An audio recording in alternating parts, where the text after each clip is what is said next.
Dear students, मैं doctor सी.एल. Verma, associate professor, department of zoology, government Lohia college Churu. आज का अपना टॉपिक है modern synthetic theory of evolution या neo Darwinism. Modern synthetic theory को नियो डार्विनिज्म भी कहते हैं। कई बार कई स्टूडेंट्स ने ये मेरे को बार बार में पूछा है कि ये नियो डार्विनिज्म क्या है और मॉडर्न सिंथेटिक थ्योरी क्या है, और बहुत से बच्चों को इसमें कन्फ्यूजन भी रहता है। वो कन्फ्यूजन मैं आज आपको क्लियर कर देता हूँ। नियो डार्विनिज्म और मॉडर्न सिंथेटिक थ्योरी अपने आप में वैसे कोई थ्योरी नहीं है और किसी पर्टिकुलर साइंटिस्ट की दी हुई कोई थ्योरी नहीं है। ये डार्विन ने अपना एक सिद्धांत दिया था, एक थ्योरी दी थी नेचुरल सिलेक्शन, और उस नेचुरल सिलेक्शन के अंदर बहुत सारी कमियां रह गई थी। क्रिटिसिज्म जो अपन ने पढ़ी थी कि क्या क्या उसमें कमियां हैं, जैसे वेरिएशंस के बारे में वो बहुत ज़्यादा नहीं बता पाए थे, हेरिडिटरी के बारे में वो बहुत ज़्यादा नहीं बता पाए थे, किस तरीके से ये वेस्टिजियल ऑर्गन अभी भी क्यों पाए जाते हैं। तो बहुत सारी अपन ने क्रिटिसिज्म उसको पढ़ा था। उन सारी कमियों को दूर करने के लिए डार्विन का जो नियम है नेचुरल सिलेक्शन, वो नियम वो मेन फंडामेंटल रूल है वो। और जैसे जैसे जेनेटिक्स की नई खोज होती रही, साइटोजेनेटिक्स की खोज होती रही, जैसे जैसे नई रिसर्च होती रही जेनेटिक्स में, वो सारी की सारी रिसर्च है वो इस मॉडर्न जो डार्विन का नेचुरल सिलेक्शन है उसमें ऐड कर दिया गया। और डार्विन के नियम में जो कमी रह गई थी वो सारी की सारी जेनेटिक्स के नए सिद्धांतों के द्वारा पूरी की जाती है। और यूं कह सकते हैं कि न्यू डार्विनिज्म या modern synthetic theory not a theory but it is a assemblage of genetic concept है। जेनेटिक कंसेप्ट है उनको उनके द्वारा जो नेचुरल सिलेक्शन को समझा गया है। जो न्यू डार्विनिज्म इसलिए कहते हैं कि डार्विन के बाद में जो साइंटिस्ट थे जिन्होंने ये खोज की, जैसे हार्डेन है, स्वेल राइट है, और मेयर है, और स्टेबिंस है। इसमें स्टेबिंस ने तो इवन अपनी किताब ऑर्गेनिक एवोल्यूशन के अंदर ये modern synthetic theory of evolution का पूरा जिक्र भी किया है। तो कहने का मतलब यह है कि जितने भी नए सिद्धांत दिए गए जेनेटिक्स के, वो सारे के सारे डार्विन के सिद्धांत में जो कमियां रह गई थी उनको पूरा करने के लिए उन सिद्धांतों को नेचुरल सिलेक्शन में जोड़ दिया गया, और यूं कह सकते हैं कि डार्विन के सिद्धांत को इलाबोरेट कर दिया गया। तो उसी का नाम क्या है, मॉडर्न सिंथेटिक थ्योरी, और उसी को क्या कहते हैं, नियो डार्विनिज्म बोलते हैं। तो आज अपन ये समझेंगे कि वास्तव में नेचुरल सिलेक्शन कैसे होता है, क्योंकि जो डार्विन ने बताया वो अपन ने पूरा पढ़ा है कि जंतु है वो ज़्यादा से ज़्यादा संतान उत्पत्ति करता है, उनके बीच में आपस में जो है स्ट्रगल फॉर एग्जिस्टेंस होता है, और उसके बाद में वो जंतु है वो इन्वायरमेंट में अपने आप को अडेप्ट करता है और एक नई जाति का निर्माण होता है। उसी कंसेप्ट को अपन थोड़ा सा समझने की कोशिश करेंगे। अपन ने ये 2 पॉइंट दे रखे हैं, एक तो बेसिक प्रोसेस है और एक एसेसरी प्रोसेस है। इनको समझने से पहले मैं आपको एक समरी के तौर पे बताना चाहूंगा कि इवोल्यूशन कैसे होता है, और उसके बाद में ये पॉइंट से अपन पूरा डिस्कशन करेंगे। देखिए, कोई भी एक पॉपुलेशन है, उस पॉपुलेशन के अंदर पाए जाने वाले जितने भी जंतु है वो वहां पर रहते हैं उस पॉपुलेशन में, ये वहां पे पाए जाने वाले एनिमल्स है। अब अगर इन जंतुओं में से किसी का भी अगर आगे इवोल्यूशन होना है, नई जाति बननी है, नई स्पीसीज बनना है, तो क्या होगा, यहां सबसे पहले वेरिएशन उत्पन्न होना जरूरी है। उन जंतुओं के अंदर वेरिएशन उत्पन्न होना जरूरी है। जब इनमें वेरिएशन, मान लीजिए इन एनिमल्स की इसमें और इसमें मान लीजिए वेरिएशन उत्पन्न हो गया। अब अगर इनमें यहां वेरिएशन उत्पन्न हो गया, नया कैरेक्टर आ गया, मान लीजिए इन्होंने वातावरण में स्ट्रगल किया या किसी म्यूटेशन के द्वारा इनमें कोई भी वेरिएशन आ गया जो उस वातावरण में रहने के लिए इनके लिए उपयुक्त था। लेकिन ये जंतु जब उसी पॉपुलेशन में रहेंगे तो क्या होगा कि ये जंतु इन्हीं के साथ में ब्रीड करेंगे। जब इन्हीं जंतुओं के साथ में ब्रीड करेंगे तो क्या होगा कि जो इनमें नया कैरेक्टर आया है उस कैरेक्टर का डाइल्यूशन हो जाएगा, क्योंकि जब ये एक संतति को पैदा करेंगे, ये जंतु मान लीजिए इसमें वेरिएशन उत्पन्न हुआ, इसमें ए में वेरिएशन उत्पन्न हुआ और बी में भी वेरिएशन उत्पन्न हुआ। अब मान लीजिए ये इसी जगह पर है, यहीं पर है ये जंतु, तो क्या होगा, ये इससे ब्रीड करेगा, ये इसके साथ में ब्रीड करेगा। जब इसके साथ में ब्रीड करेगा तो जो नई संतति पैदा होगी सी, उनमें क्या होगा, इसका कैरेक्टर होगा और इसका कैरेक्टर होगा, यानी मिक्स कैरेक्टर होगा दोनों का। तो जो नया कैरेक्टर इस ए में आया था वेरिएशन की वजह से, वो वही उसी पॉपुलेशन के जंतुओं के साथ में रिएक्ट कर रहा है, रिप्रोडक्शन कर रहा है। तो क्या होगा, जो इसमें अच्छा कैरेक्टर आया था उस कैरेक्टर का क्या हो जाएगा, डाइल्यूशन हो जाएगा। वो कैरेक्टर और ज्यादा परफेक्ट नहीं होगा, तो नई जाति नहीं बनेगी। अब मान लीजिए ये जंतु है, अब ये एनिमल फिर मान लीजिए किसी इस जंतु के साथ में रिएक्ट करता है, रिप्रोडक्शन करता है, तो फिर डाइल्यूशन कैरेक्टर का और क्या हो जाएगा, डाइल्यूशन। कहने का मतलब है कि वेरिएशन के द्वारा जो कैरेक्टर आया है वो कैरेक्टर, वो जंतु उसी पॉपुलेशन में दूसरे जंतुओं से रिप्रोडक्शन कर रहा है, तो क्या होगा कि जो नया कैरेक्टर या अच्छा कैरेक्टर आया उस कैरेक्टर का क्या हो जाएगा, डाइल्यूशन हो जाएगा, वो ज्यादा परफेक्ट नहीं होगा। तो इसके लिए क्या होना जरूरी है, इस जंतु को जिसमें वेरिएशन उत्पन्न आया है उसको बाहर जाना पड़ेगा, और इसी को अपन क्या कहते हैं, आइसोलेशन। आइसोलेशन, जब ये जंतु बाहर चला जाएगा, उस पॉपुलेशन से अलग कहीं और चला जाएगा, तो वहां जाकर के क्या होगा, वो जंतु आपस में, मान लीजिए इस ए में चेंज आया था, बी में चेंज आया, ये ए और बी उस स्थान को, अपने होम को छोड़ करके किसी दूसरी जगह पे चले जाते हैं। वहां जाकर के जब ये रिप्रोडक्शन करेंगे तो क्या करेंगे, दोनों अच्छे कैरेक्टर वाले ही आपस में रिप्रोडक्शन करेंगे। तो यहाँ पर जो सी बनेगा वो इन्हीं के कैरेक्टर का क्या होगा, मिक्स होगा। धीरे धीरे ये आपस में रिप्रोडक्शन करेंगे तो हजारों साल बाद में क्या होगा, एक नई जाति का निर्माण होगा। तो इवोल्यूशन के लिए सबसे दो बड़े एस्पेक्ट है ये। कौन सा, पहला जंतु के अंदर वेरिएशन उत्पन्न होना जरूरी है, दूसरा वो वेरिएशन उत्पन्न होने के बाद में आगे वाली पीढ़ी में जाना जरूरी है, और वो तभी जाएगा जब उस जंतु का रिप्रोडक्टिव आइसोलेशन होगा। जंतु का पूरा रिप्रोडक्टिव आइसोलेशन होगा तो वो जंतु दूसरी स्थान पर चला जाएगा, और वहां जाकर के वो ही आपस में जब ब्रीड करेंगे तो एक नई जाति का निर्माण होगा। अगर वो उसी पॉपुलेशन में रहेंगे तो नई जाति का निर्माण नहीं हो सकता। इसलिए ये एस्पेक्ट, वेरिएशन और आइसोलेशन, दो बेसिक एस्पेक्ट है इवोल्यूशन के लिए, जरूरी एस्पेक्ट है। अब मैं आता हूं इसके ऊपर कि जो नियो डार्विनिज्म दिया था, मॉडर्न सिंथेटिक थ्योरी दिया था, उसमें क्या है, उसी चीज को अपन ने दो भागों में डिवाइड कर रखा है। पहला तो बेसिक प्रोसेस है और उसके बाद में एसेसरी प्रोसेस है। बेसिक प्रोसेस में क्या है, gene mutation, chromosome mutation, genetic recombination, natural selection और रिप्रोडक्टिव आइसोलेशन। अब अगर आप जेनेटिक्स अगर आपने पढ़ी तो आप देखिए ये जीन म्यूटेशन है, इससे क्या होगा, वेरिएशन उत्पन्न होगा। दूसरा क्रोमोसोम म्यूटेशन है, वेरिएशन उत्पन्न होगा। जेनेटिक रिकॉम्बिनेशन है, वेरिएशन उत्पन्न होगा। यानी ये तीन प्रोसेस जो है, इन तीनों के द्वारा जेनेटिक वेरिएबिलिटी उत्पन्न की जाती है। जेनेटिक वेरिएबिलिटी, इनके द्वारा जेनेटिक वेरिएबिलिटी उत्पन्न की जाती है, ये तीन प्रोसेस। फिर आता है नेचुरल सिलेक्शन और रिप्रोडक्टिव आइसोलेशन। ये जेनेटिक वेरिएबिलिटी उत्पन्न नहीं करते हैं। कौन, नेचुरल सिलेक्शन और रिप्रोडक्टिव आइसोलेशन। ये केवल और केवल यहां पर जो जेनेटिक वेरिएबिलिटी उत्पन्न की जाती है, उस जेनेटिक वेरिएबिलिटी को एक अडेप्टिव चैनल प्रोवाइड करते हैं ताकि इवोल्यूशन हो। ये कोई भी जेनेटिक वेरिएबिलिटी उत्पन्न नहीं करते हैं, बट जो जेनेटिक वेरिएबिलिटी इन तीन प्रोसेस के द्वारा उत्पन्न की जाती है उसको एक अडेप्टिव चैनल प्रोवाइड करते हैं, उसको एक इवोल्यूशन का पाथ दिखाते हैं ये, और उसके अंदर हेल्प करते हैं। उसके बाद में आता है एसेसरी प्रोसेस। एसेसरी प्रोसेस में माइग्रेशन, हाइब्रिडाइजेशन और जेनेटिक ड्रिफ्ट या चांस, ये दो तीनों प्रोसेस हैं।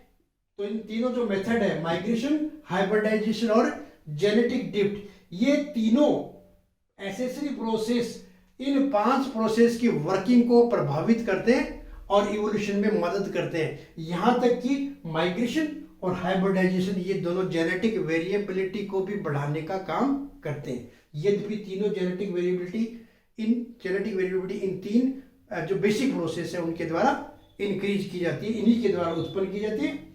तो अपन एक एक को लेते हैं कि क्या है ये। सबसे पहले जीन म्यूटेशन। अपन सब जानते हैं कि म्यूटेशन क्या है, any change in the gene और डीएनए और chromosome is known as mutation. अब इस म्यूटेशन को अपन ने अलग अलग टाइप में डिवाइड कर रखा है। तो जीन म्यूटेशन है, एक क्रोमोसोम म्यूटेशन है। जीन म्यूटेशन को आप ये समझिए कि ये एक तरीके से पॉइंट म्यूटेशन बताता हूं आपको। पॉइंट म्यूटेशन, पॉइंट म्यूटेशन क्या है? Any change in the segment of DNA, small part में, डीएनए के छोटे से पार्ट में, छोटे से सेगमेंट में अगर कोई चेंज होता है तो वो क्या कहलाता है? Point mutation. वो पॉइंट म्यूटेशन एक न्यूक्लियोटाइड में हो सकता है या एक न्यूक्लियोटाइड के पेयर में हो सकता है। उसी को अपन क्या कहते हैं? जीन म्यूटेशन या पॉइंट म्यूटेशन।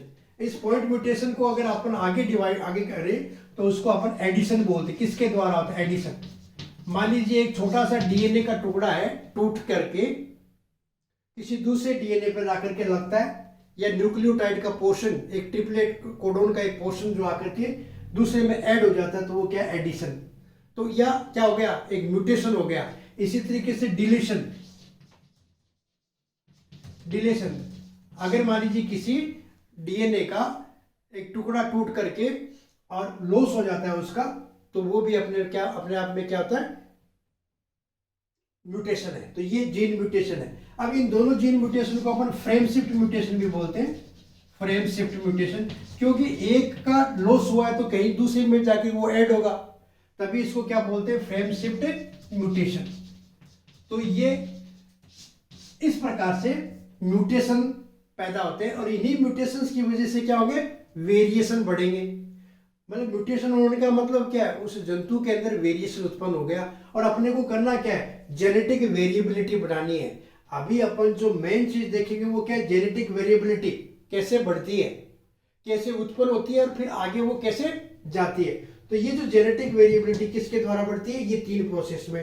तो ये मैंने आपको बताया जीन म्यूटेशन में, पॉइंट म्यूटेशन।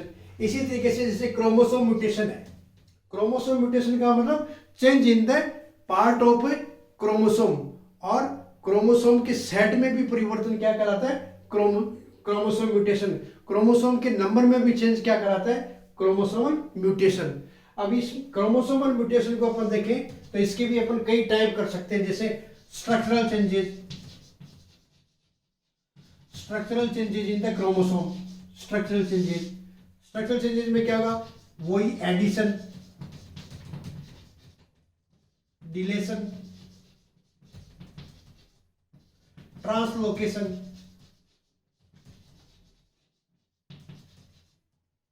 और इन्वर्जन। ये 4 प्रोसेस है। यहां पर अपन क्या पढ़े? Structural changes in chromosome. भाई क्रोमोसोम म्यूटेशन का मतलब क्या है? क्रोमोसोम में परिवर्तन सॉरी। तो क्रोमोसोम में अगर परिवर्तन, जैसे हमारे संरचना में परिवर्तन है, तो संरचना में परिवर्तन कैसे होगा? एडिशन के द्वारा। मान लीजिए क्रोमोसोम का एक टुकड़ा टूट करके अगर ऐड हो जाता है तो वो क्या? एडिशन। अगर वो टूट करके अलग हो जाता है उसको क्या कहेंगे अपन? डिलीशन। ट्रांसलोकेशन में क्या होगा? कोई भी ब्रोकन जो जैसे मान लीजिए ये सॉरी, ट्रांसलोकेशन में क्या होगा? एक का टुकड़ा आकर के किसी दूसरे के ऊपर आकर के, जैसे इस तरीके से ये चेंज हो गया, ये यहां पर आकर के लग जाएगा और ये यहां पर आकर के लग जाएगा, तो ये संरचना चेंज हो जाएगी, तो ट्रांसलोकेशन हो सकता है। इन्वर्जन, ब्रोकन जो पार्ट है डीएनए का, वो अपने ओरिजिनल डीएनए के ऊपर अगर वो इन्वर्टेड रूप में, उल्टा अगर वो जुड़ जाता है, तो अपन उसको क्या कहेंगे? इन्वर्जन। तो ये सब के सब क्या है? म्यूटेशन पैदा करें। म्यूटेशन का मतलब वेरिएशन। अब इसको आप नंबर भी दे सकते हो, चेंजेज इन द नंबर, और इसको आप अरेंजमेंट ऑफ जीन भी बोल सकते हो। इन दो को आप arrangement of changes in the arrangement of genes भी बोल सकते हैं इसको। तो इस प्रकार से ये स्ट्रक्चरल चेंजेज है। इसके अलावा क्या हो सकता है? क्रोमोसोम म्यूटेशन के अंदर न्यूमेरिकल चेंज भी होते हैं। न्यूमेरिकल चेंज यानी चेंजेज इन द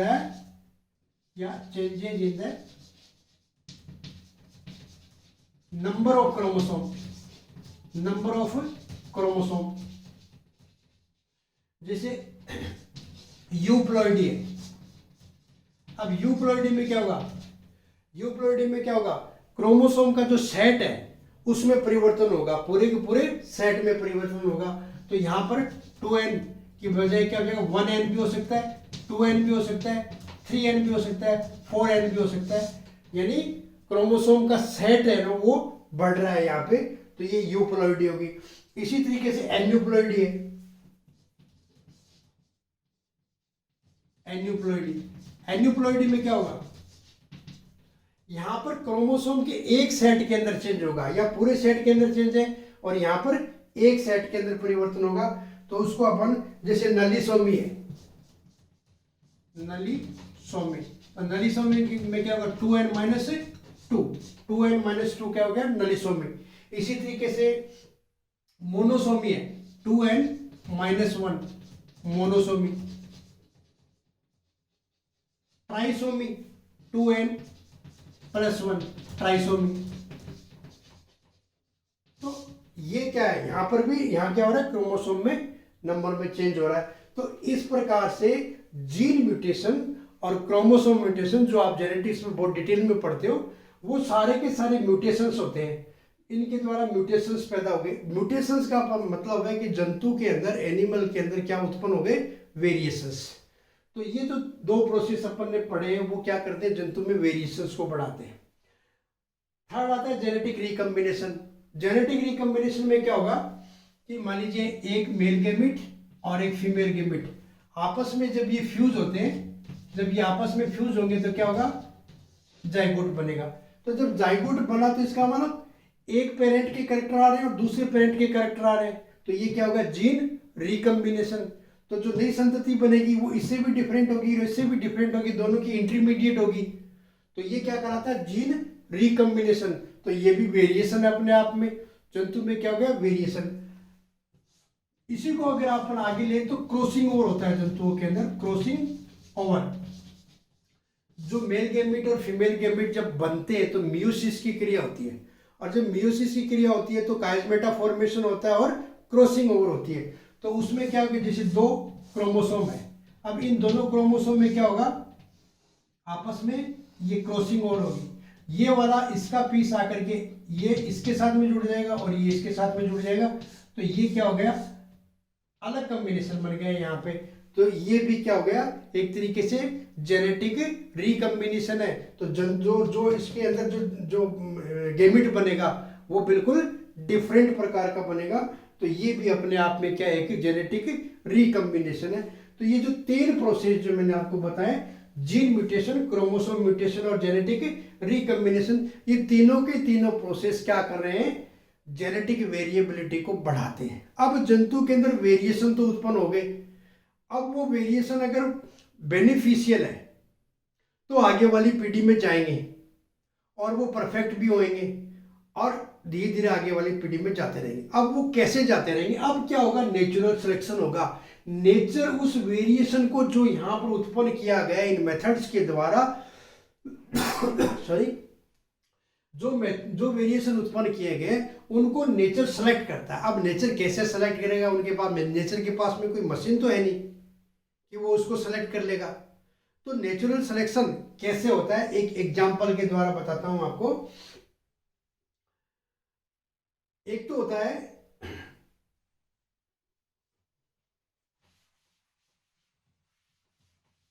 नेचर जो है वो कैसे सेलेक्ट करता है, नेचुरल सिलेक्शन होता कैसे है, नेचुरल सिलेक्शन कैसे होता है, अपन उसको पढ़ने जा रहे हैं। तो देखिए, पहला, नेचर क्या करता है, नेचर क्या करता है, encourage of beneficiary gene, beneficial gene. Nature क्या करता है, जो बेनिफिशियल जीन होती है इनके द्वारा जो आई गई है, जो बेनिफिशियल जीन होता है उसको हमेशा एनकरेज करता है, उसको प्रोत्साहित करता है, उसको बढ़ाता है। और दूसरा है डिफरेंशियल रिप्रोडक्शन, डिफरेंशियल रिप्रोडक्शन। देखिए, नेचर क्या करेगा, जो बेनिफिशियल जीन है उसको बढ़ावा देता है। दूसरा differential reproduction, encouragement of beneficial gene. अब नेचर के, मैंने अभी कहा, नेचर के पास में कोई मशीन तो लगी हुई नहीं है कि वो बेनिफिशियल जीन को पहचान लेगा। अपन इसको एक बहुत एक इंपॉर्टेंट एग्जांपल के द्वारा समझने की कोशिश करते हैं। एक एग्जांपल है इंडस्ट्रियल मिलेनिज्म। इंडस्ट्रियल मिलेनिज्म 1848 से 1960 के बीच में मैनचेस्टर के अंदर जब वहां पर औद्योगिकरण प्रोग्रेस पर था, इंडस्ट्रियलाइजेशन प्रोग्रेस, उस समय वहां पर एक मोथ मिलती थी। मोथ आप जानते हो, बटरफ्लाई की जैसी होती है, उसका नाम था पेपर्ड मोथ।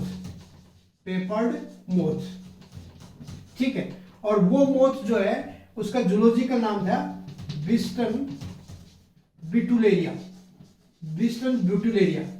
ये मोथ वहां पर पाई जाती थी जो एकदम लाइट कलर की थी, लाइट कलर की। इंग्लैंड के अंदर मैनचेस्टर मेनली, जहां पर इंडस्ट्री उस समय और प्रोग्रेस पे थी, औद्योगिकरण प्रोग्रेस पे था, उसमें वहां पर एक मोथ मिलता था, पेपर्ड मोथ, बिस्टन ब्यूटुलेरिया। वो लाइट कलर की मोथ थी। अब जब वहां औद्योगिकरण हो रहा था तो चिमनियों से वहां पर बहुत स्मोक निकलता था, धुआं वगैरह निकलता था, तो जो पेड़ पौधे हैं, दीवारें हैं, वो भी क्या हो गई, ब्लैकिश होने लग गई। तो जब वो ब्लैकिश होने लगी तो जब ये लाइट कलर की जो मोथ है, अगर वो ब्लैकिश एरिया पे बैठती है, पत्तियों पे ऊपर या दीवार के ऊपर, तो इसके शिकारी इसको आराम से पहचान पाते हैं, क्योंकि ब्लैक के ऊपर अगर ये लाइट कलर की मोथ अगर बैठेगी तो इसको शिकारी पहचान जाते हैं और इसको खा जाएंगे। उसी समय क्या हुआ, इसी एरिया के अंदर एक ब्लैक कलर का मोथ प्रकट हुआ, ब्लैक कलर, जिसको बाद में कार्बोनेरिया भी कहा गया, कार्बोनेरिया। ये मोथ वहां पर एक या दो कुछ संख्या में वहां पर ये सबसे पहले अपीयर हुई। अब ये जब डार्क कलर की है, ब्लैक कलर की है, तो वहां उस एरिया के अंदर जो प्लांट्स है या जो मकान वगैरह है, बिल्डिंग है, उनके ऊपर ये जब मोथ बैठती है तो इसके शिकारी इसको पहचान नहीं पाते, दिखाई नहीं देती, क्योंकि ये भी ब्लैक कलर की, और जो पत्तियों के ऊपर और दीवारों के ऊपर जो स्मोक है वो भी ब्लैक कलर का। तो ये वाली मोथ तो वहां पर सर्वाइव कर गई, और ये जो लाइट कलर की मोथ थी, इसको शिकारी जो इसको प्रीडेटर्स है वो आराम से इसको देख पाते थे और इसका वो शिकार कर लेते थे। तो ये वाली तो वहां पर पूरी की पूरी खत्म हो गई और ये वाली वहां पर सरवाइव कर गई। ये एक बहुत बड़ा इंपॉर्टेंट एग्जांपल है किसके लिए, नेचुरल सिलेक्शन को समझने के लिए, कि नेचर कैसे किसी जंतु को सेलेक्ट करता है। अब इसमें बेनिफिशियल जीन बोल दीजिए या ये इसका खुद का कैरेक्टर बेनिफिशियल है। कैरेक्टर कौन सा, ब्लैक कलर ही इसका इंपॉर्टेंट है। वो ब्लैक कलर इंपॉर्टेंट होने की वजह से क्या हुआ कि इसको नेचर ने सेलेक्ट कर लिया अपने आप। मैंने कहा नेचर के पास में कोई मशीन नहीं होती है, नेचर इस प्रकार से सेलेक्ट करता है। ये इंडस्ट्रियल मेलेनिज्म का बहुत ही इंपॉर्टेंट एग्जाम्पल है। तो ये देखिए आप, ये क्या कर रहा है, encouragement of beneficial gene. Nature क्या कर रहा है, नेचुरल सिलेक्शन कैसे हो रहा है, देखो बेनिफिशियल जीन, ब्लैक कलर वाली बेनिफिशियल जीन है, उसका बढ़ावा देता है ये। दूसरा, डिफरेंशियल रिप्रोडक्शन, जिन जंतुओं में बेनिफिशियल जीन होगी इसका मतलब उसकी सर्वाइविंग कैपेसिटी ज्यादा है, स्ट्रगल फॉर एग्जिस्टेंस उसका ज्यादा है, तो क्या होगा, वो अडेप्टेशन उसके अंदर ज्यादा है। तो ये सारी चीज ज्यादा होने की वजह से क्या होगा, डिफरेंशियल रिप्रोडक्शन होगा। उन जंतुओं में जिनमें बेनिफिशियल जीन है या बेनिफिशियल वेरिएशंस है, उन जंतुओं में रिप्रोडक्शन की रेट ज्यादा होगी। तो जब रिप्रोडक्शन की रेट भी उनमें ज्यादा होगी और नेचर उनको बेनिफिशियल जीन को बढ़ावा भी दे रहा है, तो इनकी संख्या ऑटोमेटिकली क्या हो जाएगी, नंबर्स है वो इनके इंक्रीज कर जाएंगे, बढ़ जाएंगे, और धीरे धीरे जाकर के ये स्पीशीज है एक धीरे जाकर के एक नई स्पीशीज का निर्माण होता है। इस तरीके से ये नेचुरल है वो सिलेक्शन है वो नेचुरल सिलेक्शन है वो किसी जंतु को सेलेक्ट करता है। एक एस्पेक्ट ये रिप्रोडक्टिव आइसोलेशन। रिप्रोडक्टिव आइसोलेशन का मतलब यह है कि जंतु इस तरीके से आइसोलेट हो जाए कि वो अगर अपनी पेरेंट स्पीशीज मिल भी जाए तो उससे रिप्रोडक्शन ना कर सके, उसी को अपन क्या कहते हैं, रिप्रोडक्टिव आइसोलेशन। मतलब इतना पृथक्करण हो जाए जंतु का एक अपने पेरेंट स्पीशीज से कि अगर वो आपस में फिर भी अगर उनमें मैटिंग होती है तो उनमें रिप्रोडक्शन की क्रिया नहीं हो पाए, अगर हो जाए तो जो संतान पैदा होगी वो हाइब्रिड होगी, या तो जिंदा ही नहीं रहेगी, अगर जिंदा होगी तो वो हाइब्रिड होगी और वो ज्यादा सर्वाइव नहीं कर पाएगी। इसी को अपन क्या कहते हैं, रिप्रोडक्टिव आइसोलेशन। तो रिप्रोडक्टिव आइसोलेशन क्या कर रहा है, रिप्रोडक्टिव आइसोलेशन यहाँ ये कर रहा है कि जो जेनेटिक वेरिएशंस उत्पन्न किए जा रहे हैं इन तीन मेथड्स के द्वारा उनको एक मार्ग प्रदान करता है। तो यही मैंने आपको कहा था कि इन तीनों प्रोसेस के द्वारा जो जेनेटिक वेरिएबिलिटी उत्पन्न की जाती है और जेनेटिक वेरिएबिलिटी को ये दोनों प्रोसेस क्या करते हैं, एक अडेप्टिव चैनल प्रोवाइड करते हैं। ये 5 बेसिक प्रोसेस है नेचुरल सिलेक्शन के, किस तरीके से जंतु के अंदर वेरिएशन उत्पन्न होते हैं और वो वेरिएशन कैसे नेचर है उसको सेलेक्ट करते हैं, जिसको अपन एक एग्जांपल के द्वारा समझा कि इसमें बेनिफिशियल जो जीन होती है उसको इनकरेज करता है और जो डिफरेंशियल रिप्रोडक्शन होता है उनमें रेट ऑफ रिप्रोडक्शन है वो ज्यादा होती है। फिर आता है एसेसरी प्रोसेस, माइग्रेशन पहला आता है। माइग्रेशन में क्या होगा, एक जंतु अपने होम प्लेस को छोड़ करके किसी दूसरे स्थान पे जाता है, उसी को अपन क्या कहते हैं, माइग्रेशन कहते हैं। अब जब जंतु दूसरे स्थान पे जाएगा तो देखिए एक तो वो रिप्रोडक्टिवली आइसोलेट भी हो जाएगा धीरे धीरे। दूसरा क्या है, जब वो माइग्रेशन करके दूसरी पॉपुलेशन में जाएगा तो वहां के इन्वायरमेंट में उसको अडेप्ट होना पड़ेगा, वहां का जो सिलेक्शन प्रेशर है इसके ऊपर लगेगा। तो एक तरीके से धीरे धीरे इसमें चेंज आएंगे, इसमें वेरिएशंस आएंगे इस जंतु के अंदर, क्योंकि नए वातावरण में सर्वाइव करने के लिए इसके ऊपर क्या लगेगा, सिलेक्शन प्रेशर लगेगा। तो इसमें क्या होगा, परिवर्तन आएगा। इस जंतु में जो माइग्रेट होकर के दूसरे स्थान पे गया है उस जंतु में क्या होगा, वेरिएशन उत्पन्न होगा। इसका मतलब माइग्रेशन जेनेटिक वेरिएबिलिटी को भी बढ़ाता है। तो ये इसमें हेल्प करता है कि इसमें ओरिजिन ऑफ स्पीशीज में।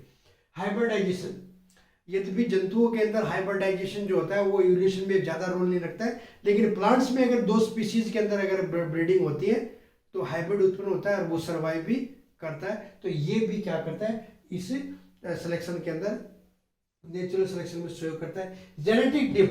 जेनेटिक ड्रिफ्ट भी अपने आप में नेचुरल सिलेक्शन में हेल्प करता है, क्योंकि जेनेटिक ड्रिफ्ट का मतलब चांस, जो फ्रीक्वेंसी का अचानक बढ़ना क्या कहलाता है, जेनेटिक ड्रिफ्ट। और ये मोस्टली किस में होता है, स्मॉल पॉपुलेशन में होता है। बड़ी पॉपुलेशन में फ्लक्चुएशन है वो कम होता है, जबकि जो छोटी पॉपुलेशन में होता है उसमें फ्लक्चुएशन ज्यादा है। जैसे मान लीजिए 10 एनिमल ही है और एक एनिमल में चेंज हो गया, इसका मतलब 10% पॉपुलेशन या 10% पॉपुलेशन में चेंज हो गया, यानी फ्रीक्वेंसी में फ्लक्चुएशन बहुत ज्यादा आता है छोटी पॉपुलेशन में। तो ये एक्चुअली में गाइड करते हैं किसको, नेचुरल सिलेक्शन को। कौन, जेनेटिक ड्रिफ्ट। जेनेटिक ड्रिफ्ट में क्या, जैसे अचानक कोई परिवर्तन होगा, सडन, मान लीजिए भूकंप आ गया, ये कोई भी डिसास्टर हो गया, ठीक है, तो उस समय क्या होगा, जो छोटी पॉपुलेशन है उसकी जीन है वो छिन्न भिन्न हो जाती है, तो उसी को अपन क्या कहते हैं, जेनेटिक ड्रिफ्ट। तो ये भी इसके अंदर हेल्प करता है किसमें, नेचुरल सिलेक्शन में। तो आज का जो अपना टॉपिक था वो क्या था, मॉडर्न सिंथेटिक थ्योरी या सॉरी नियो डार्विनिज्म। इस नियो डार्विनिज्म में अपन ने क्या समझा है, जंतु में सबसे पहले वेरिएशन उत्पन्न होगा। नेचुरल सिलेक्शन का मतलब क्या, नई जाति का बनना, ठीक है, नेचर कैसे सेलेक्ट करता है और एक नई जाति बनती है। सबसे पहले वेरिएशन उत्पन्न होना जरूरी है जंतु के अंदर। जब उस जंतु के अंदर वेरिएशन उत्पन्न हो जाएगा, अच्छे करेक्टर आ जाएंगे उसके अंदर, तो वो जंतु उसी पॉपुलेशन में अगर रहता है तो उसी पॉपुलेशन के साथ में ब्रीड करता है, तो जो संतान पैदा होगी वो इंटरमीडिएट होगी। तो जो नया कैरेक्टर आया था उस कैरेक्टर का क्या हो गया, डाइल्यूशन। इसलिए उस जंतु को क्या होगा, उस स्थान को छोड़ करके किसी दूसरे स्थान पे जाना होगा, उसका आइसोलेशन होना जरूरी है। और जब वो आइसोलेशन इतना हो जाएगा कि जो पेरेंट वाली स्पीशीज है वो रिप्रोडक्शन नहीं कर पाएगा, तो उसी को अपन क्या कहते हैं, रिप्रोडक्टिवली आइसोलेट हो जाएगा। तो वो रिप्रोडक्टिव आइसोलेट होना जरूरी है। तो पहले इन प्रोसेस के द्वारा वेरिएशन उत्पन्न होगा और फिर उसको नेचर है वो सेलेक्ट करेगा। और ये जो प्रोसेस है माइग्रेशन, हाइब्रिडाइजेशन और जेनेटिक ड्रिफ्ट है, वो इनकी वर्किंग को भी प्रभावित करते हैं और नेचर को है वो उसको सेलेक्ट करने के लिए, उस जंतु को, स्पीशीज को सेलेक्ट करने के लिए क्या है, उसमें हेल्प करता है। तो इस तरीके से है वो एक नई जाति का निर्माण होता है। यही क्या है, मॉडर्न सिंथेटिक थ्योरी है। सेम थिंग है जो डार्विन ने बताया, नेचुरल सिलेक्शन वही है, केवल और केवल अपन ने क्या किया है, इस कंसेप्ट में डार्विनिज्म में जेनेटिक्स के जो रूल्स है उनको अपन ने उनके अंदर ऐड कर दिया कि किस तरीके से तो वेरिएशन उत्पन्न होता है और किस तरीके से वो आगे जाता है। यही मॉडर्न सिंथेटिक थ्योरी है और इसी को अपन क्या कहते हैं, नियो डार्विनिज्म कहते हैं। आपको काफी समझ में आ गया होगा। अगर आपको अच्छा लगता है मेरा पढ़ाया हुआ और अगर आपको समझ में आ रहा है तो आप लाइक भी कीजिएगा और शेयर भी कीजिएगा, ताकि अन्य स्टूडेंट्स को भी उसका फ़ायदा मिल सके। Thank you.